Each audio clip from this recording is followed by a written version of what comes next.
वाक्याचे एकूण प्रकार किती आहेत? 4. हे पुस्तक आपल्या किती मार्काला आहे? 16 मार्काला आहे. वाक्याचे एकूण प्रकार किती आहेत? 4. 4 मध्ये बघा पहिला प्रकार कुठला आहे?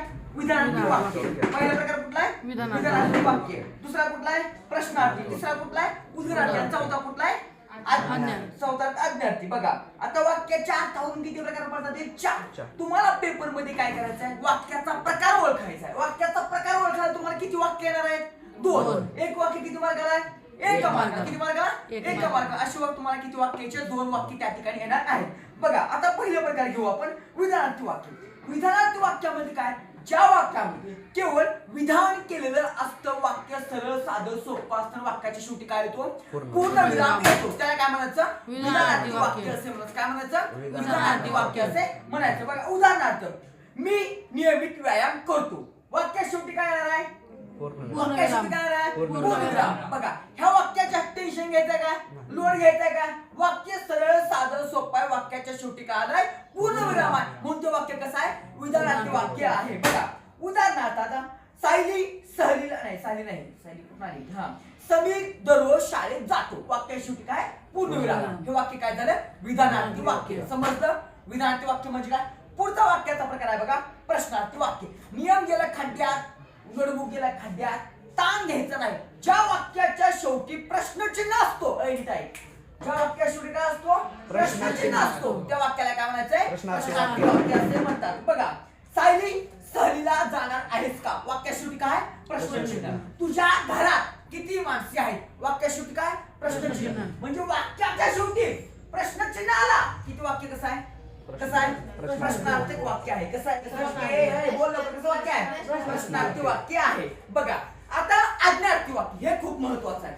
ज्या वाक्यात आज्ञा असते, ज्या वाक्यात विनंती केलेली असते, ज्या वाक्यात आज्ञा केलेली असते, ज्या वाक्यात प्रार्थना केलेली असते, ज्या वाक्यात आशीर्वाद दिलेला असतो, ज्या वाक्यामध्ये उपदेश केलेला असतो आणि ज्या वाक्यामध्ये विनंती केलेली असते, अशा सगळ्या गोष्टींचा समावेश कशामध्ये होतोय? आज्ञार्थी वाक्यामध्ये होतो. कशामध्ये होतो? आज्ञार्थी वाक्यामध्ये होतो. बघा उदाहरणार्थ मुलांना शिस्त पाळा. काय दिले रे?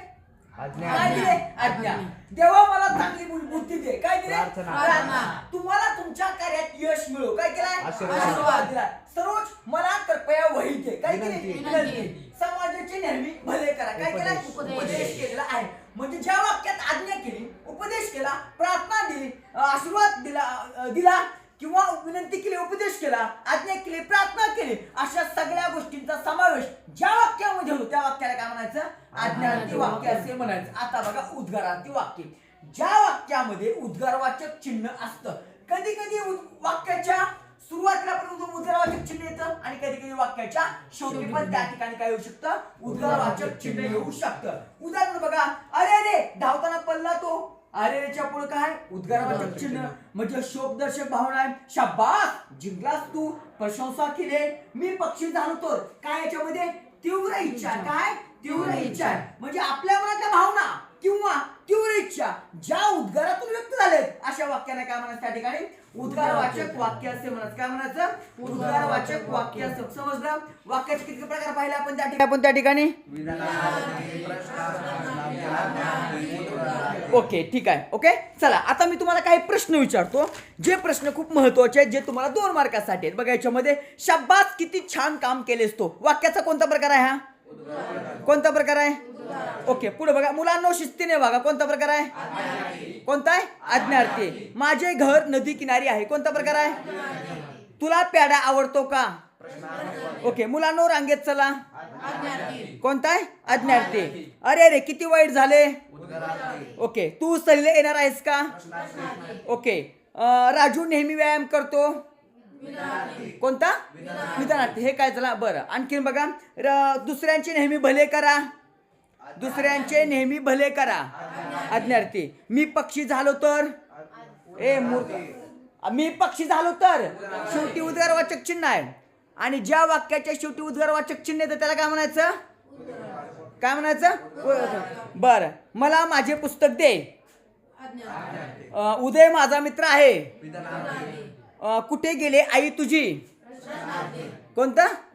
ओके. सरिता मंडईत जा. अबब केवढा मोठा हत्ती हा.